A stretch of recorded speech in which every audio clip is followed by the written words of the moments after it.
আওয়ামী লীগ সরকার চলতি মেয়াদে ক্ষমতায় আসার পর পুলিশে আরো 50,000 সদস্য নিয়োগ দেবার ঘোষণা দেয়।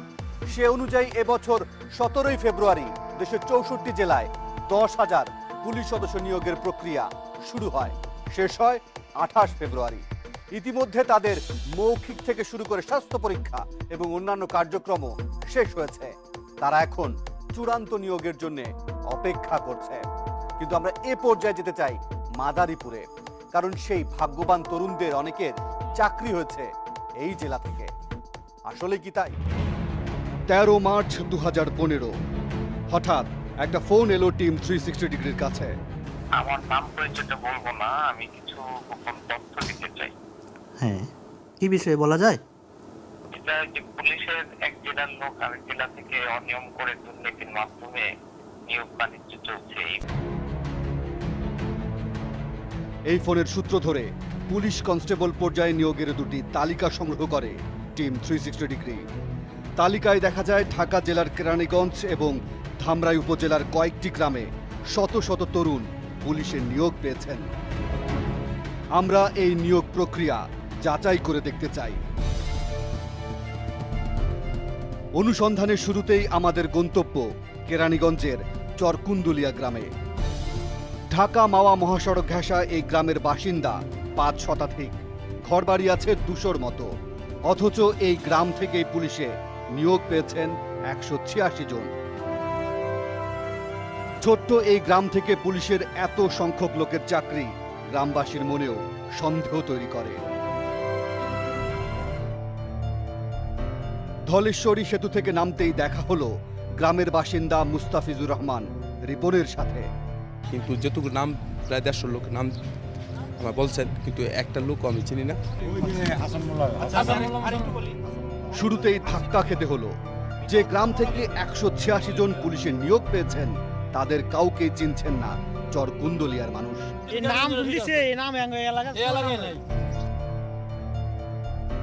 আমরা এই গ্রামে আরো অনেকের সাথে কথা বলতে চাই।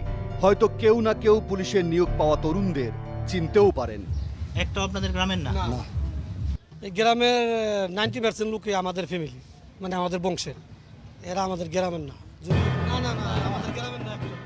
অদ্ভুত, এই গ্রামের কেউ নিয়োগ প্রাপ্তদের চিনতেই পারছেন না। এটা হচ্ছে টুকু ফকির। গ্রামের শিক্ষিত ছেলে হিসেবে বেশ পরিচিত মুখ আব্দুর রশিদ একটি চাকরির জন্য আপ্রাণ চেষ্টা করে যাচ্ছেন। তিনি জানেন না জেলা কোটায় তার পাওনা চাকরিটা কে করছে, কে পাচ্ছে। আমাদের একটা নির্দিষ্ট কোট আছে, আমাদের একটা অধিকার আছে, সেই অধিকার থেকে আমরা বঞ্চিত হয়ে যেতেছি। এবার টিম 360 ডিগ্রি আরও নিশ্চিত হতে চায়, এজন্য দেখতে চায় গ্রামের ভোটার লিস্ট। যেসব পুলিশ সদস্য এই গ্রামের ঠিকানায় চাকরি পেয়েছেন তারা এখানকার ভোটার কিনা তাও একটু খতিয়ে দেখা দরকার।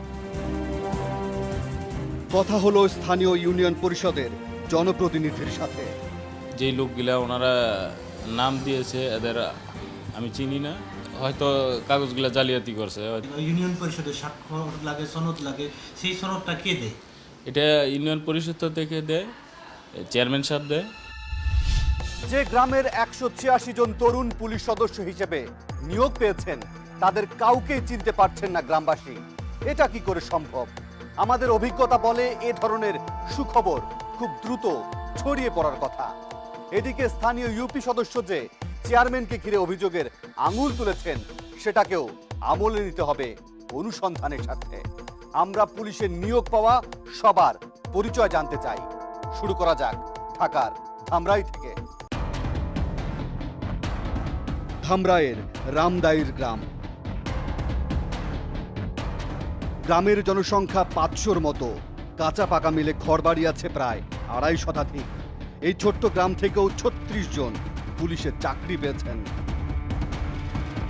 গ্রামে ঢুকে পুলিশ সদস্যদের বাড়িঘর খুঁজতে থাকে টিমের সদস্যরা। আমাদের হাতে থাকা তালিকা ধরে কথা হয় ধামরাই উপজেলার মুক্তিযোদ্ধা কমান্ডার আব্দুর রহমান খানের সাথে। আমি শুনলাম যে এতগুলো ছেলে চাকরি হয়েছে আমার গ্রামের দিকেও না। এটা শুধু আজকে না, আমি এর আগেও জানি, আর বিভিন্ন ডিপার্টমেন্টে আরও এরকম 2-4টা ওই চিঠিপত্র আসে যে দেখা যায় যে তাদের বাড়ি করে এখানে না চাকরি পায় গ্রামের নামে। তিনিও কাউকে চিনতেই পারলেন না। কথা বলা দরকার গ্রামের বয়স্ক লোকদের সাথে, দেখা যাক তারা কাউকে চিনতে পারেন কিনা। যে এলাকার আমার বাইস্তার বা আমার চাচার পোলার এরকম চাকরি হয়েছে আমরা জানতাম, এটা একটাও নাই এখানে, সব হলো ফাও। তবে গ্রামের বেশ কিছু মানুষ দিলেন গুরুত্বপূর্ণ তথ্য। অন্য অন্য ডিস্ট্রিক্টের নাম ভাঙে আমাদের এলাকার নাম ভাঙে তারা এই চাকরিগুলো নিতেছে।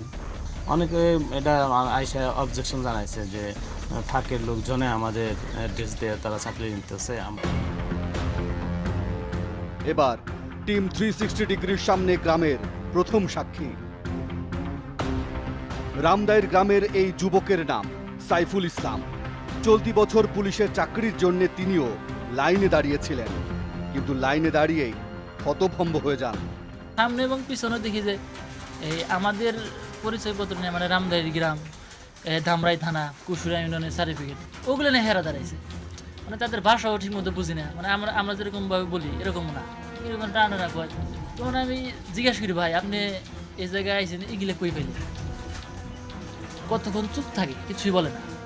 তখন বারে বারে যখন বলি, আবার দু একজন এই জায়গায় থাকে, অন্য জায়গায় থাকে, আমার লাইন তো 3-4টা, অন্য জায়গাতে কিছুই বলে না। সব ধরনের যোগ্যতা থাকার পরেও চাকরি না পেয়ে বাড়ি ফিরে আসেন সাইফুল। এখন তার চাকরির বয়সটাও শেষ হয়ে গেছে। আমাদের বাপ মা কৃষক, দিন আনে দিন খায়, অথচ আমরা এত পরিশ্রম করে টাকা পয়সা খরচ করে দাঁড়াইছি, আমাদের চাকরি নাই। মানে আমি চাই এটা সুষ্ঠু বিচার হোক, এবং সুষ্ঠু বিচার যারা এই ভুয়া মানে স্থায়ী না হয়ে আমাদের ঠিকানা চাকরি নিয়েছে তাদের চাকরি চলে যায়, এটা আমি কামনা করি বা সরকারের কাছে আবেদন। টিম 360 ডিগ্রির সামনে এবার গ্রামের দ্বিতীয় সাক্ষী। নাম মাসুদুর রহমান। এই গ্রাম থেকে চাকরি পাওয়া একমাত্র ভাগ্যবান তরুণ তিনি। রামদাইলে ঠিকানা দেয়, অনেকেই ভুয়া ঠিকানাতে চাকরি নিতেছে, সেজন্য আর কি আমাদের ছেলেপেলে চাকরি পাইতেছে না। গ্রাম থেকে আমরা 5-6 জন ছেলেপেলে গেছিলাম, সেখান থেকে শুধু আমার একা চাকরিটা হয়েছে। এই গ্রামে অন্তত একজনকে পাওয়া গেল যিনি 2015 সালে পুলিশের চাকরি পেয়েছেন। আমাদের হাতে থাকা তালিকার 36 জনের মধ্যে 35 জনকে এই গ্রামে খুঁজেই পাওয়া গেল না। রামদাইরের পাশের গ্রাম পান্নাখোলা। গ্রামের বাজারে কথা হলো এক বয়স্ক ব্যক্তির সাথে। এগুলো হয়তো বাহিরের সার্টিফিকেট সংগ্রহ করে যে এই কাজ করছে। তালিকায় থাকা কাউকেই চিনতে পারলেন না তিনি, কিন্তু পুলিশের নিয়োগ পাওয়া যুবকরা কিভাবে এই গ্রামের বাসিন্দা হলেন জানতে চাই স্থানীয় ইউনিয়ন পরিষদের চেয়ারম্যানের কাছে। এখন এইগুলো আমাকে বন্ধ করার উপায় নেই। মানে আমরা একটা জিনিস বুঝি, সেটা হলো যদি আমাদের কাছ পর্যন্ত আসে, ভেরিফিকেশন আসে, কিংবা যদি কোনো সংস্থা আসে, তাহলে কোনটা কোনটা ভুয়া আমরা লিখিত দিয়ে তাকে দিয়ে দিতে পারি। তার মানে এই গ্রামের ঠিকানা ব্যবহার করে যারা চাকরি নিয়েছেন তাদের কারো ঠিকানা সঠিক নয়। তাহলে প্রশ্ন হলো, তারা কিভাবে চাকরি পেলেন এবং তাদের আসল ঠিকানাই বা কোথায়? আমরা সেটা জানবো এবং আপনাদেরকে জানাবো। ফিরছি একটা বিরতির পর।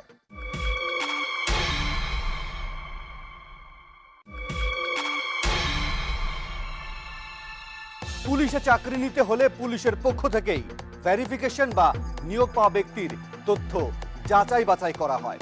আমরা ধরেই নিলাম আমাদের হাতে থাকা তালিকার নিয়োগ পাওয়া ব্যক্তিদের প্রত্যেকের পুলিশ ভেরিফিকেশন হয়েছে, কিন্তু আমরা ধামরাই আর কেরানীগঞ্জে গিয়ে যে চিত্র দেখেছি তা দেখলে আপনিও হতভম্ব হয়ে যেতে পারেন।